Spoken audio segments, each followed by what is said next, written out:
Hey guys, this is Captain Walnut, and today I've got a tutorial for you on some mob grinders for Feed the Beast. And first I'm going to talk about the first two types of grinders, the most commonly used in Feed the Beast, and then I'm going to talk about an invention of mine that's pretty advanced for grinding that can use Tinker's construct tools and automatically recharges them. So for those of you who know about the first two types of grinders, there'll be a timestamp down in the description for you to jump right to an in-depth discussion about this, how it works, how the program works, and then eventually how to build it. So, but for the rest of you, let's jump on in. So obviously a grinder is anything that takes a mob that you might want to farm for its drops or something else, and kills them off and collects those drops that you're interested in, and hopefully the experience as well, since in Feed the Beast it's possible to mine experience, to farm experience. And there's two ways to store that experience. Either there's liquid XP, which if you don't know, it's a way to store your XP safely so you don't have to worry about losing it when you die. And then when you want to use it for enchanting or for repairing something in an anvil, you can just right click on the tank of experience and get all your stuff back, get your levels back. And then the other way to store experience is as mob essence, and you can save that and then you can use it to spawn mobs in an auto spawner. Now this tutorial is not about how to do these auto spawner things. There's tons of stuff out there on the internet if you need to check that out. This tutorial is more about the grinders themselves. So in each of these auto spawners I have a blaze, since blazes drop between 0 and 1 blaze rods, so it's actually a pretty good test. Now all of these are exactly the same, there's exactly the same amount of space, all the conditions are the same, so they should spawn at about the same rate, so we should be able to get comparable results between all three of these. So let's talk about each one of these three, and then let's turn it on. So first I'm going to talk about the setup for each of these. I've got some sort of grinding thing, in this case a grinder, that case a turtle, so on and so forth. And then what I'm doing is I'm collecting the essence and the items, however I need to do that for each of these systems.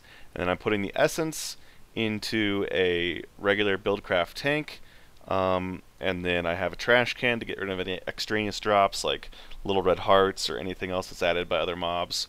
And then I have a deep storage unit with one blaze rod in it so we can see how much we get, and then also a diamond chest for extra drops as well. So what's first going to happen is it's going to put the blaze rods in the deep storage, anything else in the diamond chest. If the diamond chest overflows, then all that stuff will go down to the trash can. And then I've got creative, whatchamacallit, energy cells, so that I don't have to worry about it running out of energy. So let's talk about each of these individually now. So the first one is the Mine Factory Loaded Grinder. Now what's really nice about this is it's a super simple setup. You don't have to worry about too much. It's going to collect the essence automatically, it's going to collect the items automatically and pipe them out for you. All you need to do is give it some power. The other nice thing about it is you don't have to put the mobs directly in front of it like I have now. It'll actually attack everything in a 5x5 area in front of it. And it's only going to attack at the same Y level as it is, but it'll still attack a 5x5 X and Z square in front of it.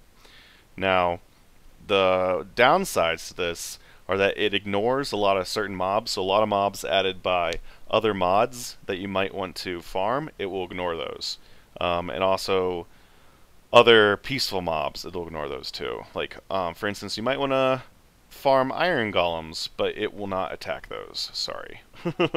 Or you might want to farm king slimes so you can get tons and tons of XP, it's not going to farm those either. So you might want to check the list to make sure your mob you want to farm is among the types of mobs that this guy can farm. It also has a low essence or XP return. It doesn't actually get the full XP value of the mob. It gets about a tenth of it. That's from my calculations. It gets a little bit different from every mob, but on average it gets about a tenth of the XP value. So if you're trying to make an infinite essence system or something like that, this is not the way to go. It also can only attack one mob at a time. So let's say I have a pretty efficient spawning system like this guy is actually going to be. It can get overloaded fairly quickly because the mobs will all pile in all at once, and it can only attack one at a time. So if the mobs are coming in quicker than this guy can kill them, then you're going to be in trouble. It also doesn't kill them in one hit. It sometimes takes more than one hit. Okay, let's talk about the next one. So the next most common mining or grinding technique rather is the melee turtle from ComputerCraft. Now what's really nice about this guy is it doesn't take any power. It just sits there and swings this little diamond sword. So that's great. So it has the same con as that one in that it can only attack one at a time, so it can get overloaded. And in the future, the author has stated that in one of the future upcoming updates, the turtle's tools will lose durability. So as the turtle uses its tool, so in this case the diamond sword, it'll degrade, it'll go down in durability, and that's not very good. We don't want that to happen. So that's not a problem right now, but it will be a problem in the future. Otherwise, these little guys are great. The program's very, very simple. I'll show you it real quick. This is a good idea to do this. I would always recommend putting your program in the startup, because the computer or the turtle will always run startup whenever it turns on. It makes sense, doesn't it? So what that means is if the chunk is unloaded that the turtle is in, like you walk away from your base and then you come back, the turtle loads back into the server's memory and then it runs startup, so whatever it's in here. So what you want it to do is you want it to start attacking again immediately, right? So the first thing we're going to do is set up an infinite loop with while true do. So since it's always true, it's always going to do whatever is down here. So you want to say turtle.attack, so attacks what is in front of it. And you want to sleep for 1/10 of a second. The reason you want to do this is because if you don't have a sleep statement in there, it'll try to swing every single tick of the game, and that's not great for the server. That'll lag the server, and there's no point in doing that because a mob is invincible for a very, very brief period of time after you hit it. So just like you are, if you get hit and then you get hit immediately again, you're not going to take damage really quick. You're going to get hit and then you're going to be invulnerable for a very small amount of time, and then you'll be able to get hit again. Same with the mobs. So it's always a good idea to put this sleep statement in there so you don't have to worry about that. So let's run startup again, startup, boom, and it should be attacking. Now if there's anything in front of it, it'll be killing it. Now with this guy, it doesn't automatically collect the XP, so I am using a sewer, which if XP orbs land above the sewer, it will automatically collect those. The sewer automatically collects from just the one block in front of it, but you can upgrade it. Each level of upgrade increases its radius by 1, so a lapis increases it to a 3x3, the next one's a 4x4, 5x5, 6x6, so on and so forth. One thing you have to be cautious about with the sewer is it doesn't suck up XP that quickly, it doesn't turn it into essence that quickly, so you might need multiple sewers. And make sure the area that it's sort of harvesting from doesn't overlap another sewer, because it'll stop working. That's not very good, is it? Additionally, as with both of these, with the grinder and the turtle, you need to pipe the items out of the back of them. I'm choosing to use Thermal Expansion's item ducts because I just like them. You can use whatever pipes you want. With the turtle, I'm automatically sucking them out because it's not going to output all by itself with the program. But the Mine Factory Reloaded thing is going to automatically output into the adjacent inventory, so you don't have to automatically suck out if you want to. So the Mine Factory Reloaded grinder, you don't have to worry about that.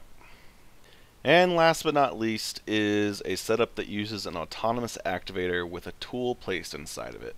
In this case, I have a scythe set inside of it.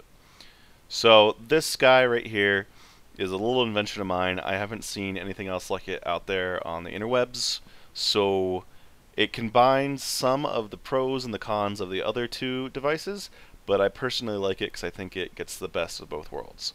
So first off, the biggest con with it is that it's very complex. It's not really for the early game because you got some fairly expensive machines using a lot of iron and stuff, as well as the tool itself. The tool itself can get very expensive. You can put any level tool you want in here, but to get the full benefits of this machine, you're going to want something fully upgraded.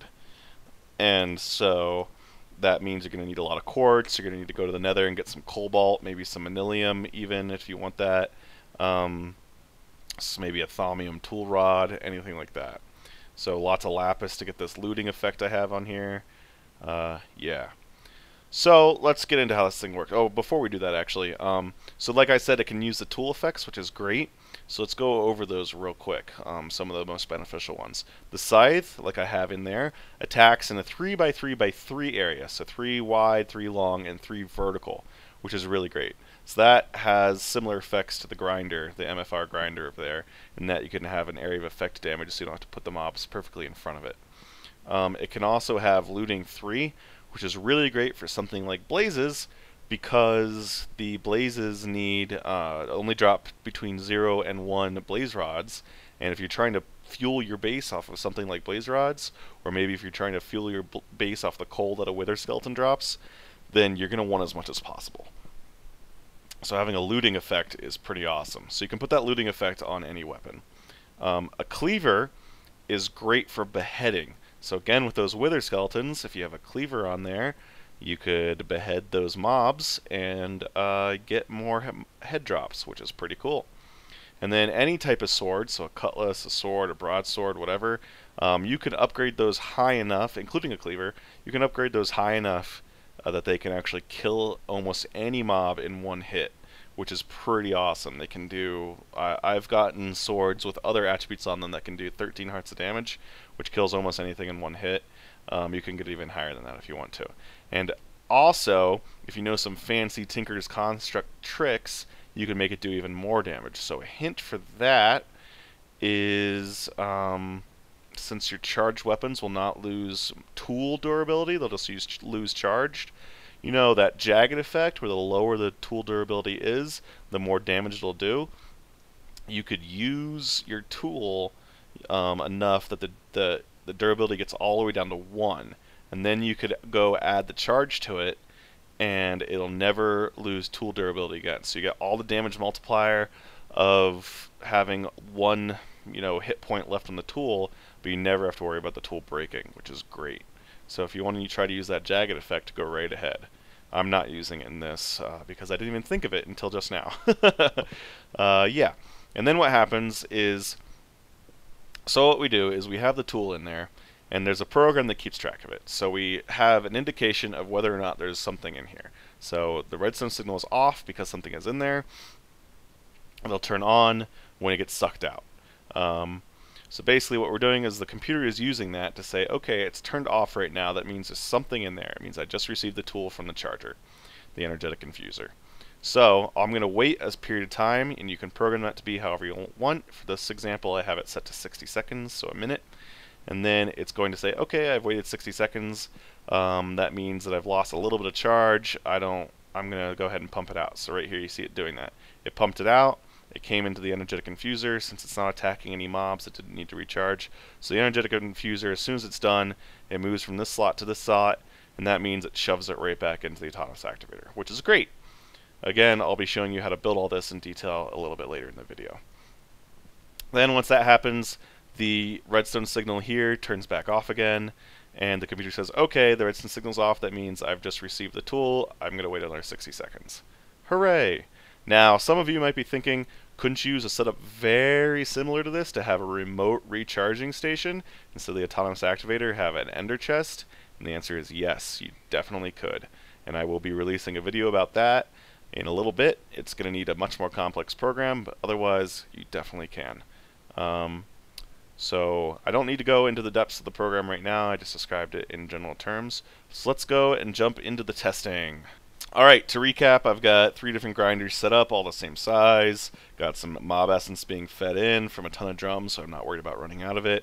I'm using a tesseract to pump that mob essence, as well as some energy from a creative energy cell into each and every one of these auto spawners.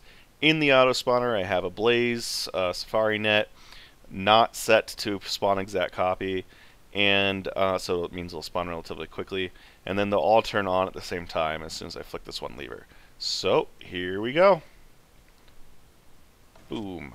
So you can see it got dark in there because the block closed. I have dark glass in front of there, in front of each of them, so no light can leak in. The only light can leak in from the bottom. It's not enough to keep things from spawning, especially blazes, since they don't really care about the light level.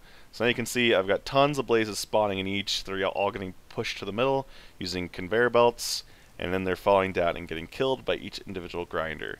So let's first go over here. You can see this one, it's not killing anything yet because it was in idle mode. It takes 10 seconds to count out of idle mode when it hasn't killed anything in a while. So now it's out of idle mode. It kills something nearly every second. So 20 ticks is 1 second. So every 20 ticks it's attempting to attack something. So you can see that it's killing one mob each time, which is great. So every second it kills a mob, which is awesome. didn't kill anything in a while, so now it's going to wait 10 seconds before trying to kill a mob again. That whole idle thing is to prevent lag from happening. That's all it is. All it's really doing is, okay, no mobs have been in front of me for a while. Instead of, you know, asking if there's a mob in front of me every second, let's wait 10 seconds before we try again so that the server doesn't hate me. The server owner isn't angry at me for lagging the server. So that's great. The turtle, you can see, is doing a really good job. It doesn't kill a mob in one hit. It takes several hits, but it's killing at, you know, a little bit slower rate than that because it takes several hits, but it's also attacking a lot quicker, which is nice. And it should be getting about the same rate of drop since neither of these have bonuses. Now you can also notice that already the turtle has gotten a lot more essence than this guy. You can see how low the essence is for the MFR grinder, but the turtle is already nearly full, and you can see that this guy is already full. So this guy's already done. The looting effect really does help. So we're going to actually see some, some XP building up there, which is kind of bad. So I might have to void pipe it in a second here. And then of course we also have this guy. He's killing them a lot quicker. You see there's no mobs building up at all. See, there's no mobs left behind, whereas these guys have a ton of mobs building up already. So that's the problem with these two, is that if you have a really efficient spawning system, they're going to build up and you're going to have problems. This one, you're not going to have any problems no matter how awesomely efficient it is, just like this one. This is about as efficient as it can get. And then in here, we can go ahead and check this thing. We have 150 odd blaze rods stored up. In this one, we have 39 total. So wait, does that mean 159 plus 64, right? Yeah, I think so. So 150 plus 64. That's awesome. That one we only had 39. And I'm sorry, I'm starting to get lag because of all the entities out there. And this one we only have 28. So these two, that's just a statistical disadvantage because they have a chance of dropping 0. These two are dropping about the same, but you can see that that one's significantly more, so it's a lot better. So yeah, as you can see by this really, really brief test, hasn't even been going for 5 minutes, this guy filled up with mob essence much quicker. It has more than 3 times as many blaze rods, and it's just all around better. So I'm going to get rid of this weather, I'm going to get rid of these mobs, and I'll be back with you in a second.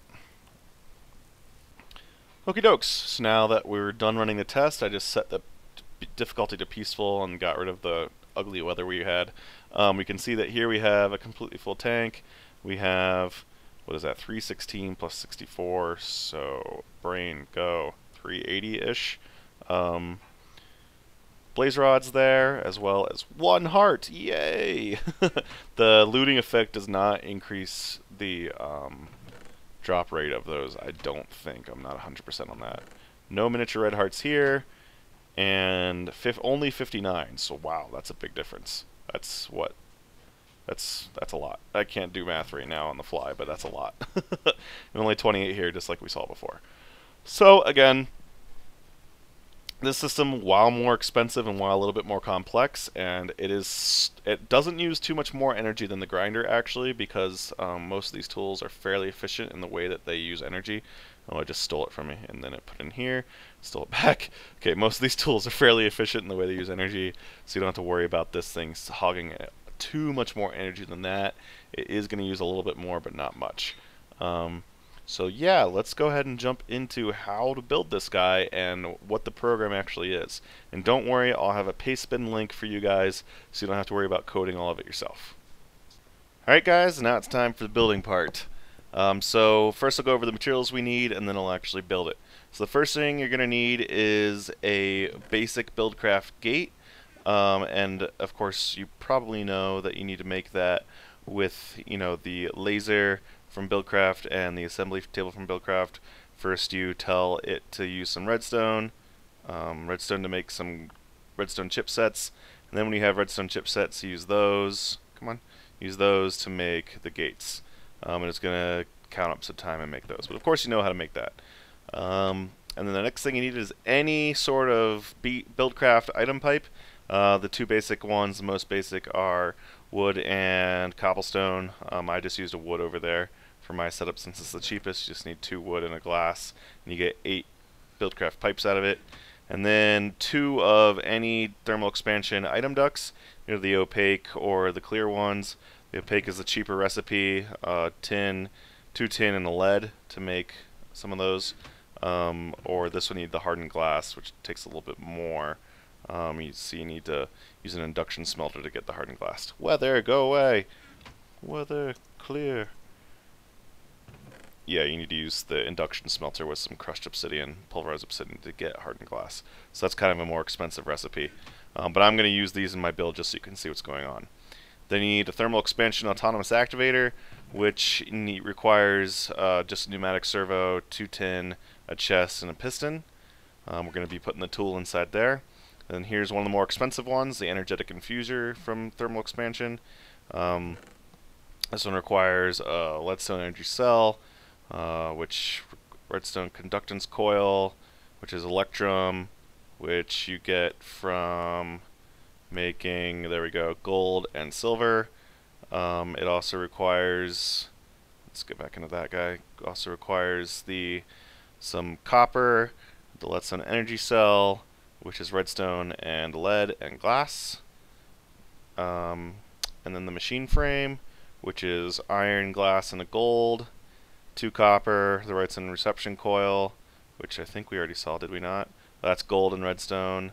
And the redstone transmission, which is silver and redstone. So that makes one of those. You need a computer, which is pretty simple to make. Just some smooth stone with redstone and glass gives you a computer. And then, of course, you also need whatever BuildCraft, or not BuildCraft, sorry, Tinker's Construct tool you want to use. So in my case, I use the scythe, and I'll very quickly show you how to do that. So these are the individual parts I'm going to use. So let's go over here and click on scythe. So let's put the head up. Let's put that. I'm using a tough paper rod and a tough paper binding, as well as a tough thaumium rod. Those give me extra traits, and then the thaumium rod gives me a little bit of reinforced. So let's go ahead and grab that. You can see I have 2 writable traits in thaumic, which is awesome. And now I'll put this over here and put that up in there. There you go. And then, oh come on, time set 0. There we go. Now I need to be able to put some extra traits on it, so we'll be able to do that first. So the extra traits first, you take diamond and gold. Told you this was an end game type of thing. It's pretty expensive to make these types of tools. Again, you can put any tool in that you want. Now you can see that I have 8 modifiers remaining, so that allows me to put tons of stuff on it. So let's go ahead and get everything that I'm going to put on it. These aren't the exact amounts, I just grabbed a whole bunch. So first let's put on the leadstone energy cell so we can get the rechargeable ability. And then let's get some lapis going on it to get that luck. And you just have to move this back and forth again and again and again to get it to happen. And I'll be back with you when I got it. And the last 2. Okay. Now we want to put on some of the sharpness. We're just going to fill up the rest of the modifiers with sharpness. So you can see I have 5 modifiers remaining. Here I have 5 out of 72 quartz as soon as I grab it from there. And I'm just going to keep going until I have all the modifiers filled. And you got to remember that sometimes it's going to seem like it can't go again, even though it can, because it can't take 5 more quartz. See, this next one will be 143 out of 144, so 5 would be too many. So do that twice. Now this will be 144 out of 144. Next modifier, so I can put the blocks back on. So in total, we needed to use 432 of the quartz to get the tool that we wanted. So there we go. Now I have all the modifiers on. We can see that it attacks with 7.5 hearts, and it can attack pretty quick, which that doesn't really matter. A lot of durability, which is great. And then, of course, we have that recharging, which is what we wanted all along. Awesome. And finally, we will build it. So here's all the materials I needed again. Gate, BuildCraft pipe, item ducts, autonomous activator, energetic infuser, computer, and the tool, as well as some blocks just to build with, to scaffold with, some sort of energy source and a way to get energy to it. These aren't required. These aren't exactly what you need, rather. These are just energy source, way to get energy, and scaffolding. So let's grab all this stuff so we can have it. Take the energy off the bar for now. This doesn't need to be on my bar. Okay, let's do it. So, first thing first is actually let's put the energy back on my bar. Let's go ahead and drop down this energy source. Again, it's not exactly like this. You just have to figure out some way of getting energy to your device. Let's put down the energetic infuser. Now I'm going to tell it that I would like to output on the back, so orange on the back. I'm going to input blue on the right side and get rid of all these other inputs. Now I'm done with that, so I'll get rid of it. I'm done with these, so I'll get rid of those. And now I want the autonomous activator. So you can see it's hooking up right to that energetic infuser's output. So on the back I want an input, and on the left side I want an output. See, just like that. This output actually isn't that important since the thermal expansion item ducts will grab from it anyway, but I like to do that just to, you know, keep the machine and the pipes from fighting each other. Okay, now let's go ahead and put on those item ducts. That was easy. Let's get rid of that and get rid of that. Now we're going to need a wrench, which I forgot to grab, a crescent hammer rather, and you just need to whack this one once to tell it that it's an output. Okay, we're done with that. Let's put the computer right above this particular pipe. Okay, we're done with that. Let's put this guy here and this guy here, so the wooden or whatever BuildCraft pipe you have, as well as the basic BuildCraft gate. Again, it can be any BuildCraft gate or any BuildCraft pipe. And actually, you notice how this isn't connecting to that? We need to tell this guy to do something. So let's go ahead and just put an output to the top, just so that it doesn't, or let's put an input to the top, just so it's not trying to output out that way, just in case. It's not going to do anything there, but just in case I like to have an input so it's not trying to stick stuff up there. Now for the gate, we want to tell it that if there's nothing in the inventory, so the inventory is empty, then we want to output a redstone signal. Great, that was easy. Now for the computer, we want to say pastebin get, and then, oh, I don't have it in my whatever it's called. I'll be right back, let me go get it. Okay, so here we put it down. There, I just didn't have it on my clipboard. So it's pastebin get S1IZQ6Q0. Again, that's S1IZQ6Q0. And then we're going to save that as startup. Alright, I'll put the this line of code down in the whatchamacallit, down in the description, so you can just copy paste it into your computer. So what's going to do is it's going to go to pastebin, find this extension that I wrote for ComputerCraft, and then startup. Save it as startup. Again, the reason we want to save it as startup is so that it always runs whenever the computer loads up. Now let's go ahead and check out what startup is. So here's a bunch of text that tells you what it does, but you don't need to read that because I'm going to do it. So in the config, the first thing you want to look at is right here, this wait time. We have 60 seconds, so 1 minute. You can raise this or lower this depending on what you think. I like having a minute so that it has plenty of time to attack, and it really doesn't take that long to recharge. It takes about 5 seconds to recharge, so that's great, assuming the autonomous activator has enough power. And then I let you have the option to reconfigure this device if you want to.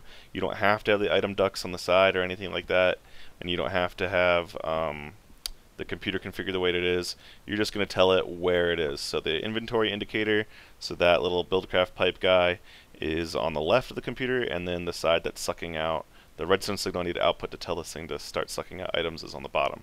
So that's why I've left them bottom here, obviously. And then first I'm just starting out a boolean that keeps track of whether or not the device is charging. I set that to false because of course it's not charging right off the bat. And then I initialize it. So the initialization is I just going to write some messages, like any good program should let you know what it's up to.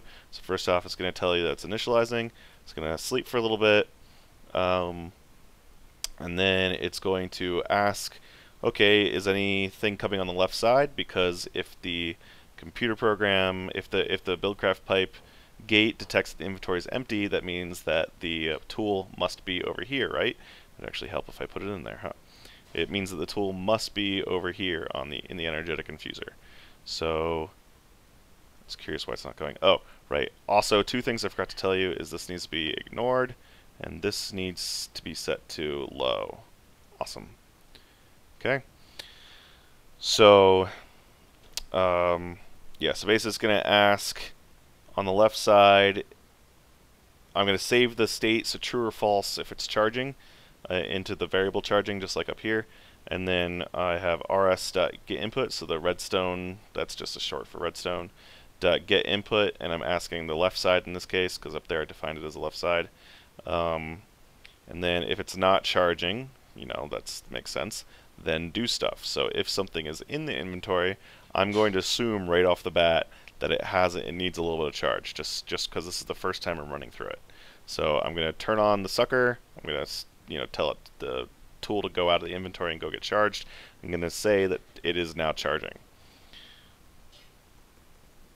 So I just have two quick functions that turn the sucker on and off, just so I don't have to have this big long code in there. It's just redstone set output suck side to true and false. And then for the main logic, we first off, right here, all this is a lot easier to see up on the website. If you go to pastebin.com/ that weird alphanumerical string I had you input, you'll actually be able to see this in nice highlighted code. It's actually really hard to see in ComputerCraft. I'm sorry about that. But anyway, so I have a main logic function. I'm pulling the event redstone, meaning I'm only listening to redstone events. So what it's going to do is it's going to just sit there and not do anything until the redstone has changed states. So either turned on or off, it doesn't matter. Just something around the computer, some form of redstone around the computer has changed states. Now I'm going to ask the input what it is. So I'm going to say the temporary state of it. I'm going to ask, you know, if it's on or off and store that into temporary state. And then if it's on, so if it's true, that means that the inventory is empty. So I'm going to turn the sucker off. I'm going to clear the screen and print that I sent the device to the charger. And then if it's false, it means the inventory has an item in it. So I'm going to tell you that the device has received from the charger, because when it turns on, that means it just received one. And then I'm going to harvest for the specific wait time. And this is just telling you I'm harvesting for X number of seconds. In this case, I have 60, which I told up there. And then I'm going to sleep for that amount of time. So I'm just going to sit there. The computer's not going to do anything for that amount of time. And then as soon as that's over, it's going to eject the item from the autonomous activator and send it back into the energetic infuser. And finally, down here, this is just something very simple that I like to do just to keep everything everything on track. So I have just something I call the main function. What it's going to do is it's going to run the initialize. It's going to have an infinite loop, and it's going to run that main logic thing over and over again for all eternity. And then I just tell it to run that main function, and that's it. That's all there is to it. So let's get out of here. Let's Control R, hold that to restart. And it's going to tell me that's initializing. You see that? It's going to wait 5 seconds. Then it's going to tell me that it's sending the device to the charger. And then it's going to wait until that thing's done charging. It just finished charging because it didn't need to recharge. And now it told me the device has been received, and it's going to wait for 60 seconds. And after that 60 seconds is up, it's going to also tell me it sent the device to a charger again. And that's just going to loop again and again and again and again. So great. So I just did that, so you can click on the computer anytime and see what state it's in. Yeah. That's all there is to it.